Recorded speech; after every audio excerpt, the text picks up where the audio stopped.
one. You're watching Sipping Off the Cuff on tequilaaficionado.com. I'm Alex Perez in Southern California.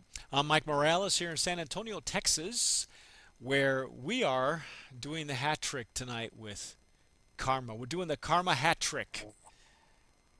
Karma. You Uh, know, it's good karma to give good karma.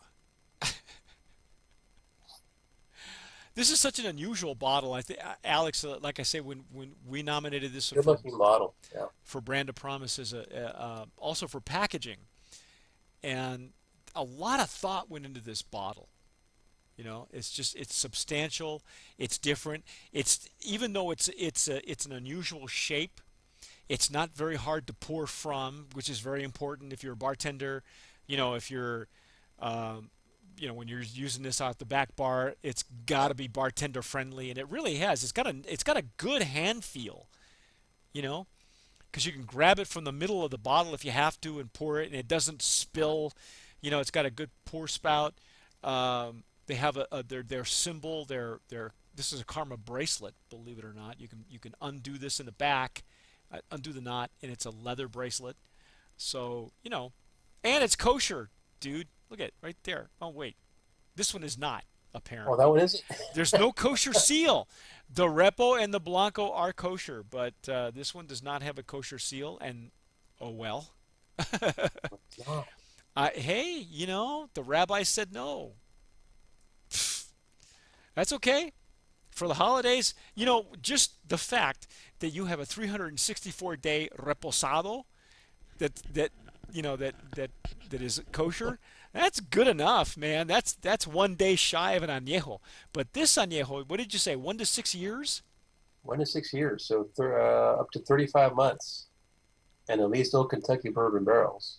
But look at how light it is. I Oh, mean, it's yeah, just it's very light. it's I'm it's a surprised. it's a pretty golden color, but it's not as dark as you would think other Yeah. tequilas age Almost like that long. it's straw color. Not even that much gold to it.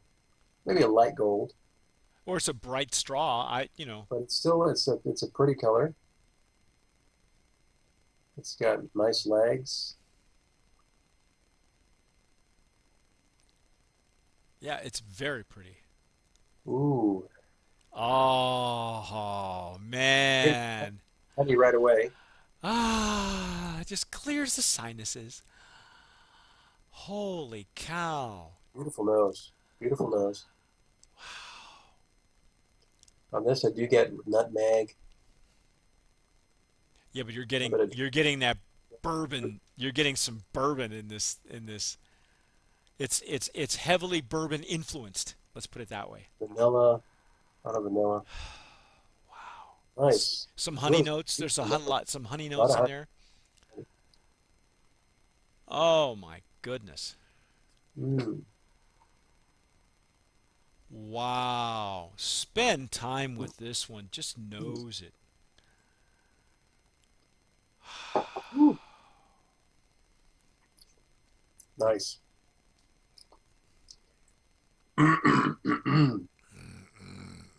Mm, mm.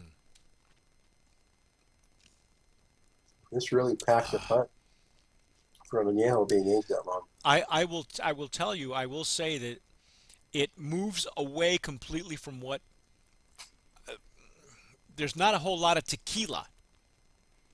There's not a if there would be a flaw, and not that I'm saying it there is, but if you're looking for agave in this añejo, you're not going to find it. Very, very little. It's very heavily bourbon influenced, and I think that was the flavor, that was the profile they were going for. Right. They already tamed it down with the fact that it's a blend of double and triple distilled. Um, and we mentioned that in the Blanco that the Blanco has a beautiful agave nose, and the Repo was actually not bad either. There was you could still pick out the agave. On this one, you're going to be hard pressed to find it. And again, not that that's a bad thing. I really love this flavor profile. I do too. this is really. I know Alex's head's working right now. He's going, oh gosh, what kind of cocktails can I put in this thing? Can I make it with? This is really a cocktail tequila. Most definitely. It will really hold its own because of there's still some really good alcohol content in there. Yes, yes, I agree. It's almost it's got a spiciness to it. Well, I love- it's what we found in the reposado, but amplified. yes. Between 1 and 6 years. Obviously, they're blending, this tequila, so it's a heavily bourbon influenced añejo. Oh yeah. Love to try it in an old fashioned. Yeah, that's what I was thinking.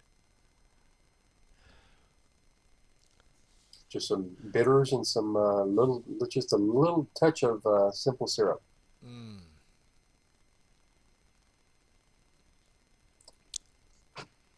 That's really good stuff. Yeah, it is. This is really, really outstanding.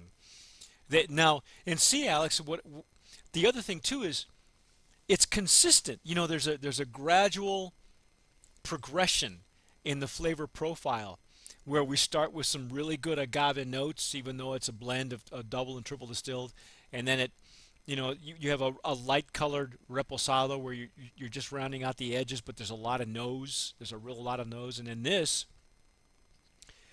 it's just heavily bourbon influenced. If you have friends who like bourbon whiskey, or you're trying to convert some whiskey friends, this would be a great way to introduce them and work them backwards. From what a tequila could be like with bourbon barrels, and then backwards. The progression. This is unusual because in most tequila tastings you go from blanco to repo, from blanco to añejo. In this case, this flavor profile to me would lend itself to work backwards. You would bring them in with this, and then graduate them to the blanco. Right. But yeah, this is Very this good. is That's beautiful. another, It, there's it another nominee. well, yeah, and it's an award winner this year, 2014. It won a gold medal at the San Francisco World Spirits. I believe that this is a fairly new varietal for them, a fairly new expression. They came out when they first came onto the market. It was just a Blanco Reposado, and this is a fairly new expression. So it's going to take a while before they gain all the hardware that the first two have gotten, but there's enough hardware to go around. So um, highly recommended. Great brand of promise for the legacy category, and as well as in their packaging. Can't say enough about these guys. I agree. What a pleasure to sip. What a pleasure to sip. Yeah, it I is. actually, I actually can see myself sipping this in front of a little bonfire, Oh uh, yeah. bundled up with a little bit of Carmagnejo. Oh yeah. Can I come? Can I join you? Certainly. Oh, okay. All right. Just bring your bottle too. Bring my bottle. Oh, of course. I have So plenty to when go around. we finish one, we can finish the other. Very good. I'm very impressed. Me too. This is just. I know that Gary, one of the three owners of Karma, they work very closely with their master distiller. They're very very hands-on guys. They still sell this stuff out of the trunk of their car. I know you can find them everywhere. They're in every Total Wine. They're in a lot of Costco's, but they work just as hard. They're very accessible people, so you can follow them on Facebook, follow them on Twitter, and individually they have all their own Facebook pages too. So get yourself some Karma. Yeah, and become a fan. We are. Yeah, we are. I'm Mike Morales here in Texas. I'm Alex Perez. You've been watching Sipping Off the Cuff on tequilaaficionado.com. Thanks for watching, and as always, sip wisely.